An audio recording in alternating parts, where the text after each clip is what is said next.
ನಮಸ್ಕಾರ ಸ್ನೇಹಿತರೆ, ಇವತ್ತಿನ ವಿಡಿಯೋದಲ್ಲಿ ನಮ್ಮ ದೇಹಕ್ಕೆ ಅಗತ್ಯವಿರುವಂತಹ ಎಲ್ಲ ಪೋಷಕಾಂಶಗಳಿಂದ ತುಂಬಿರುವ ಕಳಲೆ ಬಗ್ಗೆ ತಿಳಿಸ್ಕೊಡ್ತಾ ಇದ್ದೀನಿ. ಈ ಮಳೆಗಾಲದಲ್ಲಿ ನಿಮಗೆ ಈ ಕಳಲೆ ಮಲೆನಾಡು ಮತ್ತು ಕರಾವಳಿಯ ಎಲ್ಲ ಕಡೆ ಸಿಗುತ್ತೆ. ಇದರ ಬೆನಿಫಿಟ್ಸ್ಗಳು ಎಷ್ಟಿದ್ದಾವೆ ಮತ್ತು ಇದು ಎಷ್ಟು ರುಚಿಕರವಾಗಿರುತ್ತೆ ಅನ್ನೋದು ನಿಮಗೆ ಗೊತ್ತಾದರೆ ಇದನ್ನು ನೀವು ಹುಡುಕಿಕೊಂಡು ಮನೆಗೆ ತರ್ತೀರಾ. ಈ ವಿಡಿಯೋದಲ್ಲಿ ಇದರ ಬಗ್ಗೆ ಎಲ್ಲ ವಿವರಗಳನ್ನು ತಿಳಿದುಕೊಳ್ಳೋಣ. ಈ ವಿಡಿಯೋವನ್ನು ಎಲ್ಲೂ ಸ್ಕಿಪ್ ಮಾಡದೆ ಕೊನೆವರೆಗೂ ನೋಡಿ.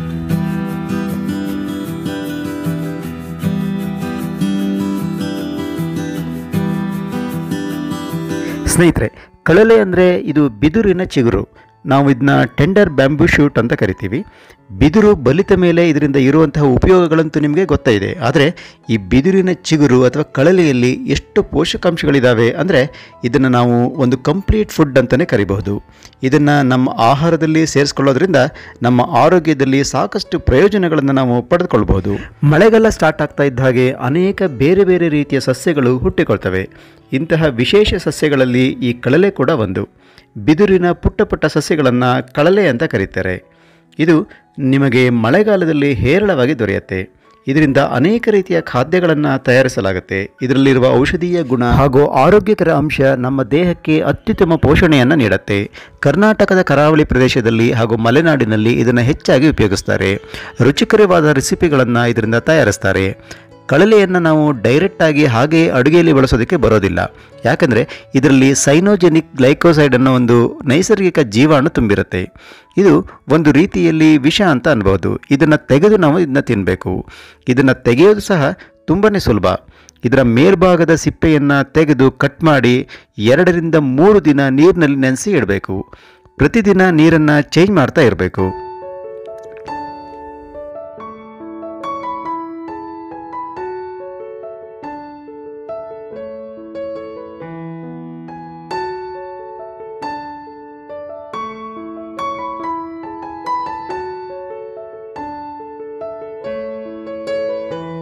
ಇದನ್ನು ನಿಮಗೆ ಬೇಕಾದ ಆಕಾರದಲ್ಲಿ ನೀವು ಕಟ್ ಮಾಡ್ಕೊಳ್ಬಹುದು. ಹೀಗೆ ಕಟ್ ಮಾಡಿ 2 ರಿಂದ 3 ದಿನ ನೀರಲ್ಲಿ ನೆನೆಸಿಡಬೇಕು. ಪ್ರತಿದಿನ ನೀರನ್ನು ಚೇಂಜ್ ಮಾಡ್ತಾ ಇರಬೇಕು. ನಾನಿಲ್ಲಿ 2 ರೀತಿಯಲ್ಲಿ ಕಳಲೆಯನ್ನು ಕಟ್ ಮಾಡ್ಕೊಂಡಿದ್ದನ್ನು ತೋರಿಸ್ತಾ ಇದ್ದೀನಿ. ಇಷ್ಟು ಮಾಡ್ಕೊಂಡ್ಮೇಲೆ ನೀವು ಇದರಿಂದ ಯಾವುದೇ ರೀತಿಯ ಖಾದ್ಯಗಳನ್ನು ತಯಾರಿಸ್ಕೊಳ್ಬೋದು. ಸಾಂಬಾರು, ಹುಳಿ, ಪಲ್ಯ, ಉಪ್ಪಿನಕಾಯಿ ಹೀಗೆ ಎಲ್ಲ ಬಗೆಯ ಖಾದ್ಯಗಳನ್ನು ನಾವು ಇದರಿಂದ ತಯಾರಿಸ್ಬೋದು. ಒಂದು ರೀತಿಯಲ್ಲಿ ಹೇಳಬೇಕಂದ್ರೆ ಇದರಿಂದ ತಯಾರಿಸಬಹುದಾದ ಖಾದ್ಯಗಳಿಗೆ ಲಿಮಿಟೇಷನ್ಸ್ ಅನ್ನೋದೇ ಇಲ್ಲ. ಇದರಲ್ಲಿರುವ ವಿಷವನ್ನು ತೆಗೆಯೋ ಇನ್ನೊಂದು ವಿಧಾನ ಅಂತಂದರೆ ಅಡುಗೆ ಮಾಡುವಾಗ ಇದನ್ನು ನೀರಲ್ಲಿ ಕೆಲವು ಬಾರಿ ಕುದಿಸ್ಬೇಕು. 3 ರಿಂದ 4 ಬಾರಿ ನೀರಲ್ಲಿ ಕುದಿಸಿ ನೀರನ್ನು ಚೆಲ್ಲಬೇಕು. ಹಾಗೆ ಮಾಡಿದರೆ ನೀವಿದನ್ನು ತಕ್ಷಣ ಉಪಯೋಗಿಸ್ಬೋದು. ಇದನ್ನು ತರಕಾರಿಗಳ ರೂಪದಲ್ಲಿ ಮಾತ್ರ ಅಲ್ಲ, ಅತ್ಯಂತ ಒಳ್ಳೆಯ ಗಿಡಮೂಲಿಕೆಯಾಗಿ ಸಹ ಉಪಯೋಗಿಸ್ತಾರೆ. ಪ್ರಾಚೀನ ಕಾಲದ ವಿವಿಧ ಸಾಂಪ್ರದಾಯಿಕ ಚಿಕಿತ್ಸೆಯಲ್ಲೂ ಸಹ ಇದನ್ನು ಔಷಧಿಯಾಗಿ ಬಳಸಲಾಗುತ್ತೆ. ಇದರಲ್ಲಿರೋ ಪೌಷ್ಟಿಕಾಂಶದ ವಿವರಗಳನ್ನು ನೋಡೋದಾದರೆ ಇದರಲ್ಲಿ ಸಾಕಷ್ಟು ಪ್ರೋಟೀನ್, ಕಾರ್ಬೋಹೈಡ್ರೇಟ್, ಫೈಬರ್ ಅಂದರೆ ನಾರಿನಂಶ, ಖನಿಜಗಳು ಇರ್ತವೆ. ಮುಖ್ಯವಾಗಿ ಫ್ಯಾಟ್ ಅಂದರೆ ಕೊಬ್ಬು ಮತ್ತು ಸಕ್ಕರೆ ಪ್ರಮಾಣ ಕಡಿಮೆ ಇರೋದ್ರಿಂದ ಮಧುಮೇಹಿಗಳಿಗೆ ಇದು ಅತ್ಯುತ್ತಮ ಆಹಾರ ಅಂತ ಅನ್ಬೋದು. ಕಳಲೆಯಲ್ಲಿ ನ್ಯೂಟ್ರಾಸ್ಯೂಟಿಕಲ್ ಅನ್ನೋ ನಾರಿನಂಶ ಅಧಿಕವಾಗಿರುತ್ತೆ. ಇದು ಕರುಳಿನ ಸಮಸ್ಯೆಯನ್ನು ನಿಭಾಯಿಸೋದಕ್ಕೆ ಸಹಾಯ ಮಾಡುತ್ತೆ.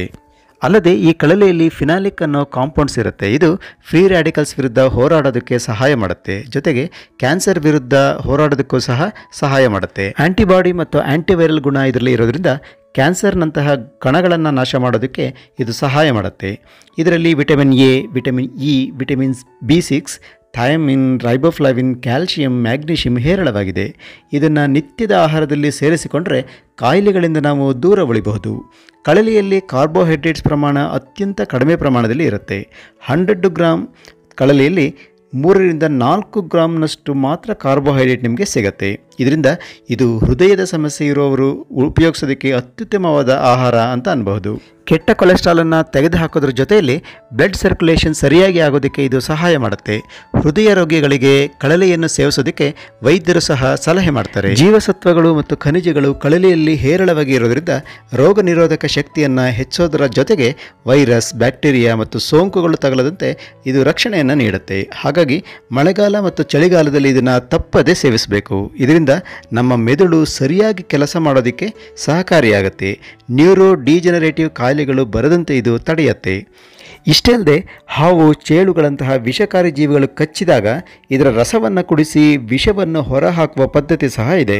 ಗರ್ಭಕೋಶದ ಆರೋಗ್ಯವನ್ನು ಕಾಪಾಡೋದಕ್ಕೆ ಈ ಕಳಲೆ ಬಹಳ ಉಪಯೋಗಕ್ಕೆ ಬರುತ್ತೆ. ಇದು ಗರ್ಭಾಶಯದ ಸಂಕೋಚನ ಮತ್ತು ವಿಕಸನಕ್ಕೆ ಸಹಾಯ ಮಾಡುತ್ತೆ ಹಾಗೂ ನ್ಯಾಚುರಲ್ ಡೆಲಿವರಿ ಅಂದರೆ ಸಹಜ ಹೆರಿಗೆಗೆ ಸಹಾಯ ಮಾಡುತ್ತೆ. ಗರ್ಭಿಣಿಯರಿಗೆ ಹೆರಿಗೆಗೆ ಅನುಕೂಲವಾಗೋದಕ್ಕೆ ಕಳಲೆಯ ಆಹಾರವನ್ನು ಅಂದರೆ ಪದಾರ್ಥಗಳನ್ನು ಸ್ವಲ್ಪ ಪ್ರಮಾಣದಲ್ಲಿ ಸೇವಿಸೋದಕ್ಕೆ ಶಿಫಾರಸು ಮಾಡ್ತಾರೆ. ಶ್ವಾಸಕೋಶಗಳನ್ನು ಬಲಪಡಿಸೋದಕ್ಕೆ ಕಳಲೆ ಅತ್ಯುತ್ತಮವಾದ ಆಹಾರ ಅಂತ ಅನ್ಬೋದು. ಶ್ವಾಸಕೋಶದಲ್ಲಿ ಕಫವನ್ನು ಹೊರಹಾಕೋದಕ್ಕೆ ಕಳಲೆಯನ್ನು ನಾವು ಬಳಸಬಹುದು. ತೊಳೆದ ಕಳಲೆಯನ್ನು ನೀರಲ್ಲಿ ಕುದಿಸಿ ತಣ್ಣಗಾದ ಬಳಿಕ ಜೇನುತುಪ್ಪದೊಂದಿಗೆ ಬೆರೆಸಿ ದಿನದಲ್ಲಿ 2 ಬಾರಿ ಇದನ್ನು ಸೇವಿಸೋದ್ರಿಂದ ಉಸಿರಾಟದ ತೊಂದರೆ ಹಾಗೂ ಕಫದ ಸಮಸ್ಯೆ ಬಹಳ ಬೇಗ ನಿವಾರಣೆಯಾಗುತ್ತೆ. ಸ್ನೇಹಿತರೆ, ಈ ಕಳಲೆಯನ್ನು ನಾವು ಹೆಚ್ಚಾಗಿ ಬಳಸೋದ್ರಿಂದ ಕೆಲವೊಂದು ಸೈಡ್ ಎಫೆಕ್ಟ್ ಸಹ ಉಂಟಾಗಬಹುದು. ಕಳಲೆಯಲ್ಲಿ ಹೈಡ್ರೋಜನ್ ಸೈನೈಡ್ ಇಂತಹ ಕೆಲವು ಆಂಟಿನ್ಯೂಟ್ರಿಯೆಂಟ್ಸ್ ಇರುತ್ತೆ. ಇದನ್ನು ನಾವು ಸ್ಯಾನೋಜನ್ಸ್ ಅಂತ ಕರಿತೀವಿ. ಅಷ್ಟೇ ಅಲ್ಲದೆ ಟ್ಯಾನಿನ್ಸ್, ಆಕ್ಸಲೇಟ್ ಮತ್ತು ಹೆವಿ ಮೆಟಲ್ಸ್ ಇಂತಹ ಟಾಕ್ಸಿನ್ಸ್ ಸಹ ಇರಬಹುದು. ಇವುಗಳಿಂದ ಪ್ಯಾಂಕ್ರಿಯಾಸ್, ಕೇಂದ್ರ ನರಮಂಡಲ, ಥೈರಾಯ್ಡ್ ಗ್ಲ್ಯಾಂಡ್ ಇವು ಡ್ಯಾಮೇಜ್ ಆಗಬಹುದು. ಆದ್ದರಿಂದ ಈ ಕಳಲೆಯನ್ನು ನಾವು ಯಾವಾಗಲೂ ಪ್ರೋಸೆಸ್ ಮಾಡಿ ಅಂದರೆ ಈ ವಿಷವನ್ನು ತೆಗೆದು ನಾವು ಉಪಯೋಗಿಸಬೇಕು. ಇದನ್ನು ಹೇಗೆ ಮಾಡೋದು ಅನ್ನೋದನ್ನು ಈ ಮೊದಲು ನಾನು ಈಗ ತಿಳಿಸ್ಕೊಟ್ಟಿದ್ದೀನಿ ನಿಮಗೆ. ಕಳಲೆಯಿಂದ ಒಂದು ವೇಳೆ ದೇಹಕ್ಕೆ ವಿಷ ಸೇರಿದರೆ ಇದರ ಲಕ್ಷಣಗಳು ಹೇಗಿರ್ತವೆ ಅಂತಂದರೆ ರ್ಯಾಪಿಡ್ ರೆಸ್ಪಿರೇಷನ್ ಅಂದರೆ ತೀವ್ರತರವಾದ ಉಸಿರಾಟ, BP ಕಡಿಮೆ ಆಗೋದು, ಪಲ್ಸ್ ರೇಟ್ ಜಾಸ್ತಿ ಆಗೋದು, ಡಿಸಿನೆಸ್ ಅಂದರೆ ಮಂಪರು ಉಂಟಾಗೋದು, ತಲೆನೋವು, ಹೊಟ್ಟೆ ನೋವು, ವಾಂತಿ, ಬೇದಿ ಇಂತಹ ಲಕ್ಷಣಗಳನ್ನು ನಾವು ಕಾಣಬಹುದು.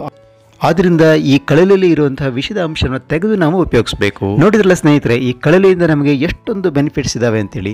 ಈ ಮಳೆಗಾಲದಲ್ಲಿ ನಿಮಗೆ ಎಲ್ಲಾದರೂ ಕಳಲೆ ಸಿಕ್ಕರೆ ಬಿಡದೆ ಅದನ್ನು ತಂದು ಮನೆಯಲ್ಲೇ ಉಪಯೋಗಿಸಿ. ಈ ವಿಡಿಯೋ ನಿಮಗೆ ಇಷ್ಟ ಆಯಿತು ಅಂತ ಅಂದ್ಕೊಳ್ತೀನಿ. ಈ ವಿಡಿಯೋ ಇಷ್ಟದಲ್ಲಿ ನಿಮಗೆ ಒಂದು ಲೈಕ್ ಕೊಡಿ, ಕಾಮೆಂಟ್ ಮಾಡಿ ಹಾಗೂ ಈ ವಿಡಿಯೋವನ್ನು ಶೇರ್ ಮಾಡಿ. ಜೊತೆಗೆ ಜ್ಞಾನ ವಿಜ್ಞಾನ ಚಾನಲ್ಗೆ ಸಬ್ಸ್ಕ್ರೈಬ್ ಆಗಿ ಪಕ್ಕದಲ್ಲಿರುವ ಬೆಲ್ ಐಕಾನನ್ನು ಪ್ರೆಸ್ ಮಾಡಿ. ಇದರಿಂದ ನಾನು ರಿಲೀಸ್ ಮಾಡುವಂತಹ ಎಲ್ಲ ವಿಡಿಯೋಗಳ ನೋಟಿಫಿಕೇಶನ್ ನಿಮಗೆ ಸಿಗುತ್ತೆ. ಹೊಸದೊಂದು ವಿಡಿಯೋದೊಂದಿಗೆ ಮತ್ತೆ ಸಿಗ್ತೀನಿ. ಅಲ್ಲಿವರೆಗೂ ಬೈ ಬಾಯ್.